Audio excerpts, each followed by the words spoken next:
morning and thank you for staying with us on DBN this morning. I am Sandra Ukuru.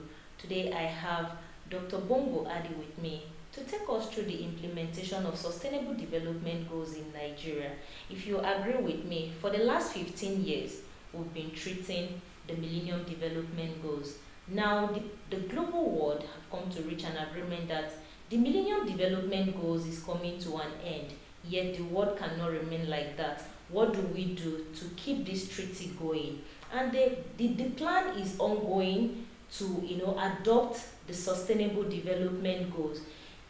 With the challenges we have in Nigeria, issues of security problems, issues of hunger and poverty, can Nigeria actually address the Sustainable Development Goals? The Sustainable Development Goals are over 17 agenda and sub-objectives under each of these goals. Now, from his own opinion, let's hear what he has to say. How can Nigeria approach this? Sir, you're welcome on the program. Thank you very much, Sandra. I'm glad to be here. Speaking on Sustainable Development Goals.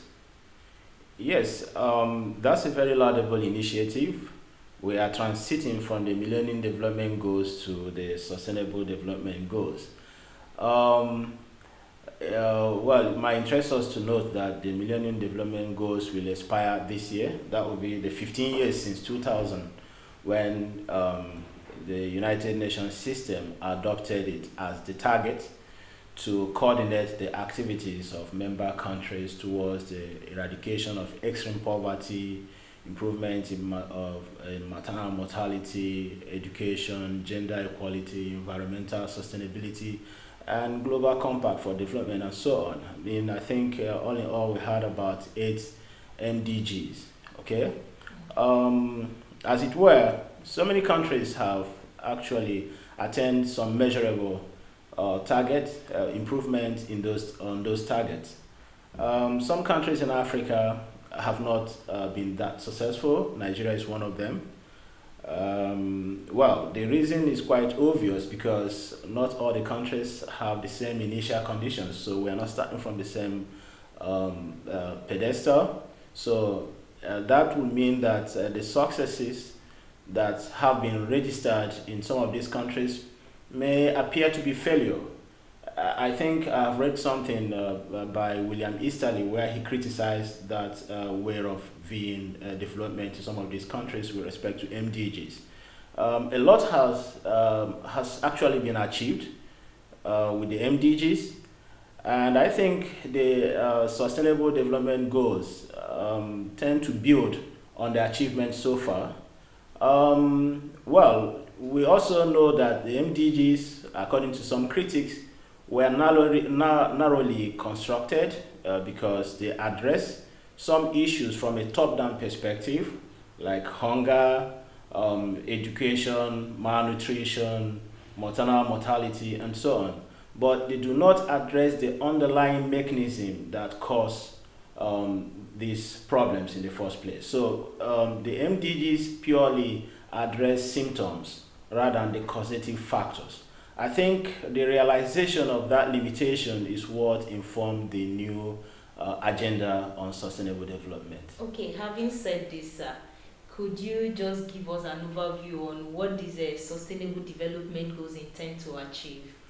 Okay, like I've just said, the SDGs are meant to address the shortcomings, one, and also to improve upon the achievement, to build on the achievement of the MDGs. So, for the SDGs, we are looking at the root causes of some of the developmental symptoms or the symptoms of underdevelopment. One of them would be something like infrastructure. If we look at the 8 MDGs, infrastructure isn't one of them. But of course, there is no way you can have education without having the underlying infrastructure. Energy is also one of the new targets of the SDGs, which wasn't quite captured in the MDGs. And we have the emphasis on climate change and a lot of other things. But there are some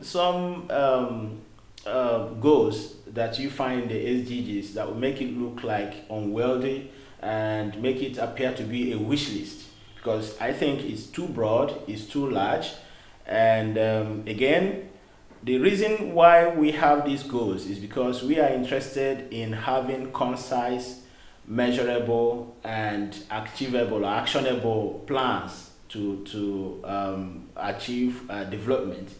But when they become too unwieldy, that would make their implementation problematic. Yeah, you agree with me that the SDGs are quite elaborate. There are so many of the goals, 17 of them, and each of these have sub objectives on them. Now, having seen that Nigeria had been unable to address the issues of the on Millennium Development Goals, how do you think that Nigeria will be able to approach the Sustainable Development Goals if implemented? Well, let's first of all look at what the 17 goals are. Okay, starting from in case of our listeners, our audience may be interested in knowing where we are coming from. The MDGs, we have the 8 MDGs. The first one is the reduction of poverty, halving poverty and hunger, achieve universal education, promote gender equality, reduce child and maternal death, combat HIV, malaria, and other diseases, ensure environmental sustainability, develop global partnerships. Those are the 8 MDGs. Then for the new Sustainable Development Goals, we need to know what is different between the MDGs and the SDGs. We have the first one, again, which is the same as what we had in the MDGs, and poverty in all its forms. The second one is end hunger. Of course, you might begin to ask what's the difference between hunger and poverty, because the two are closely interwoven. And then the third one is ensure healthy lives and promote well-being for all ages. Ensure inclusive and equitable quality education and promote lifelong learning opportunities for all. Achieve gender equality and empower all women and girls. Ensure availability and sustainable management of water and sanitation. Ensure access to affordable energy. Promote inclusive economic growth, full and productive employment and decent work that's providing jobs for everybody.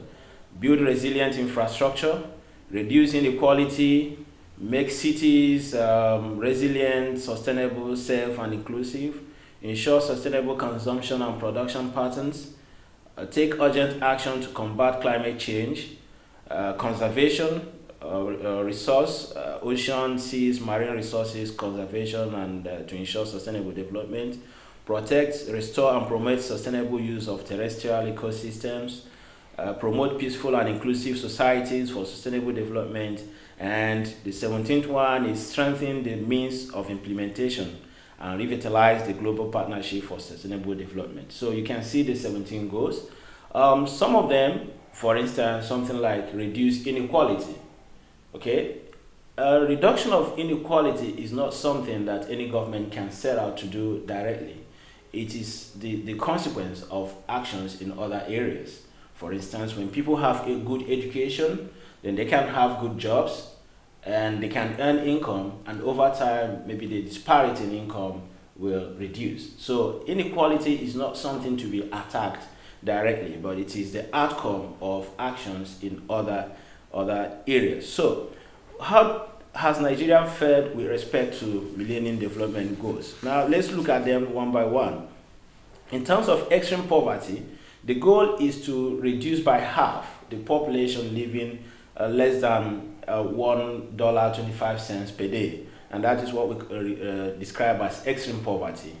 Okay, the target is to have maybe less than 30% of Nigerians living under poverty, but today we actually have more than 60% of the population. We actually have more than 60% of the population living under the below $1.25 a day. That is extreme or absolute poverty. Then the other one, hunger. The goal was to, under MDG, is to have reduced by half the proportion of undernourished population. But today, what do we have? Again, that has actually dropped significantly. Nigeria exceeded the target. Okay, so currently we have less than 4% of undernourishment in our population. Then education, we don't have the data, but for MDG 3, which is gender equality, again, the target, the ratio of girls to boys in school, in gender parity in school, has actually improved very significantly. In terms of child mortality, again, the observed performance is still very high, which is higher than what was targeted. Maternal health, the same thing. Okay, so if you look at combat HIV/AIDS, the spread of AIDS seems to be increasing rather than dropping over the years. And then environmental sustainability, we also have some underperformance there.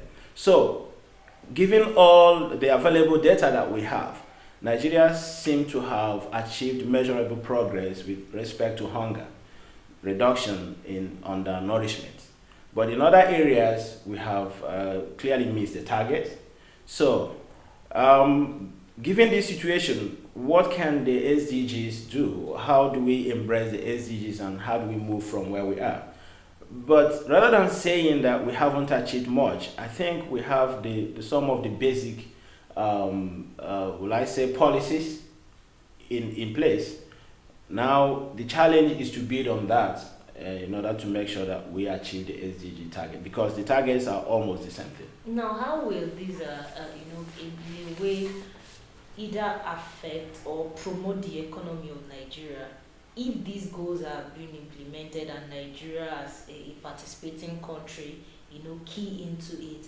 How will it promote or mar the economy, considering the fact that we've not been able to achieve the MDG successfully, and most of the goals are encompassed in the Sustainable Development Goals? Yeah, what we are looking at, or what we are talking about, are kind of measures of economic development. Okay, these are indicators that tell us that we are achieving growth, we are attaining growth in the economy. So, they are not different from the goals of economic development. When you talk about development, you have to break it down to the basic indices that describe development. For instance, you need to know what is happening to health, access to health, access to sanitation, what is happening to poverty. So these are the basic questions that we need to answer in order to know whether we are developing or not. So with respect to the economy of Nigeria, if our economy is prospering, it shows in those development indicators. If they are improving, it means that the economy is doing well. If they are not doing, if those indicators do not show any sign of progress or improvement, then it means that our economy is not doing well. So the goal of economic development and the goals of the MDGs or SDGs are not divorced one from another. They are the same. Okay. Because you're watching DBN this morning on your choice station, we are discussing the implementation of Sustainable Development Goals in Nigeria. How can Nigeria approach this, considering the fact that we have some lapses in the implementation or successful achievement in the Millennium Development Goals, which was signed 15 years ago and will soon be over. Now the global world is projecting Sustainable Development Goals. How can Nigeria achieve this? All these and more we are discussing with Dr. Bongo Adi. So let's look at the present administration. What can you say that the present administration should do, to accommodate the Sustainable Development Goals, looking back to what the past administration did under the Millennium Development Goals? Well, what can they do under the SDGs other than what has always been done? Um, I think first, I would say that the government, the current administration, is focused on fighting corruption. And corruption, everybody agrees, is the bane of development in this part of the world. The MDGs or the SDGs, whichever you prefer, um, they are not different from the targets of various government ministries, departments, and agencies. For instance, the goal of Ministry of Health is to improve health, maternal health, infants' health, and so on. The goal of the Ministry of Education is to provide quality education to the citizens of this country. So when we break it down, we already have agencies and government institutions tasked with delivering these goals to Nigerians. So the question is, why have they not been doing that, or why have they not been so effective in implementation of what they should be doing? So I would think that corruption is part of it. I don't think that we lack the human resources or the skills or competencies to get things done in this country. We really need to, all we need to do is to identify the talents that we need and deploy them in the right places. So I think fighting corruption is a very good way to start, because when you look at it, the real problem, while things haven't been working in most of those ministries, departments, and agencies, starts with the implementation of this agenda. It will not be far removed from the problem of corruption. Okay, thank you, sir. If you look at the SDGs, you know, the basic idea is centered towards the economic growth, empowering women, gender equality, promoting communities and individuals, you know, growth generally, and development. Now, looking at the challenges in our communities in terms of hunger, poverty, insurgency, that is the issue of security now. Now, what would you suggest that even we as individuals should do in order to support the government when these agendas or goals are implemented? Well, the thing about the SDGs or MDGs, they are nothing in themselves, but they are nothing other than statement of intent. Okay. Other than that, everything depends on what governments and individuals, citizens of various countries do. Okay. But that is not the only problem, because we may be looking at the issue of underdevelopment from a country level perspective, from an internal point of view. Meanwhile, the cause or the causative factor, what is instrumental for the problems that manifest in the country, may be an external one.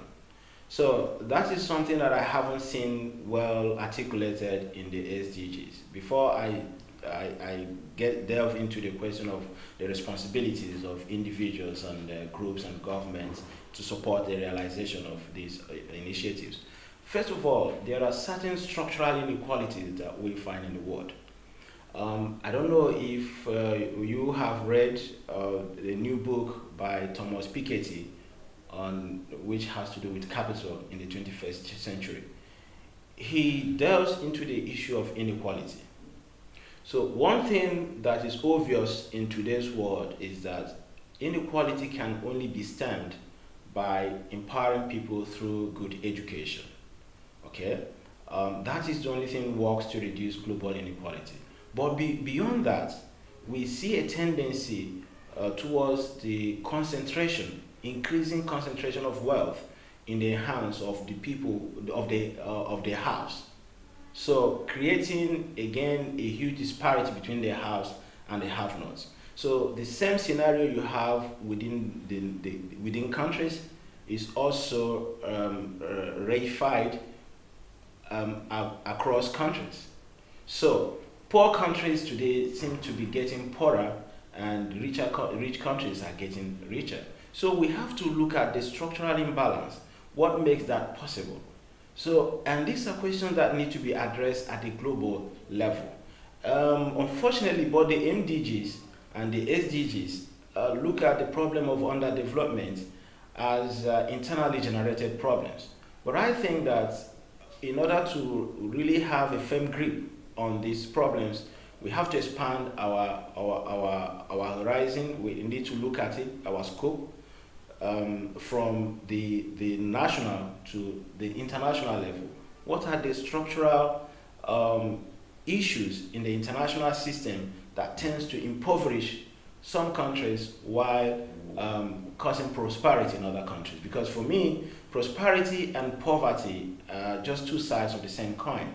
Okay, they belong to the same spectrum, the same continuum.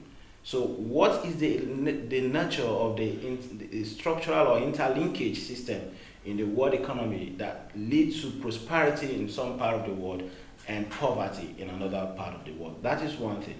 Then, as a nation, of course, we owe it to ourselves to ensure that the programs of government work. Okay, the development goals are nothing other than focal points. They are, for me, they are like compass, which guides us. But in themselves, they do not mean anything except the actions and decisions of each and every one of us as responsible citizens. Now, the goals have not been implemented yet. They are still under consideration, and until the MDGs are over, the Sustainable Development Goal will not come up. Now, based on the issue of infrastructure, what will you suggest that the people who are joining hand, to put these things together should put in place to address the issues of infrastructure across the globe? I think the last of the 17 goals, the 17th goal deals with implementation plan. Okay, the kind of more coordination in terms of implementation of the entire development goals. We also had that global partnership for development as the eighth goal of the MDGs. That is very important. It's very key to ensure that this really works. But again, at the end of the day, development planning is the responsibility of different countries. So it is something that is internally planned and directed within countries.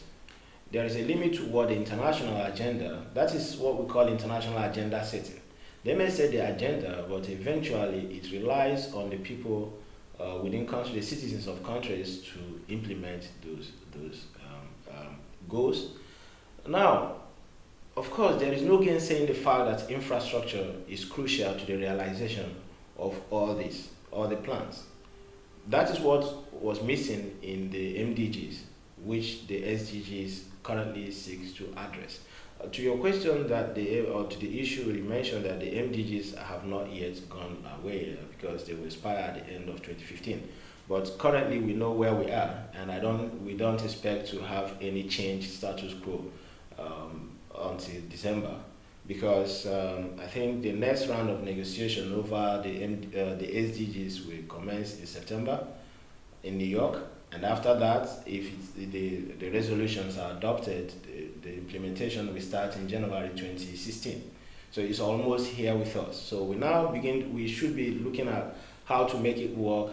How do we go from where we stopped in the MDGs to realize the goals of the SDGs? Okay, putting what you just said now into perspective, what would you advise or suggest that the Nigerian government and our representatives should, put in place while considering embracing this sustainable development? That is a no-brainer. We need infrastructure, okay? And when we talk about infrastructure, it's all-encompassing.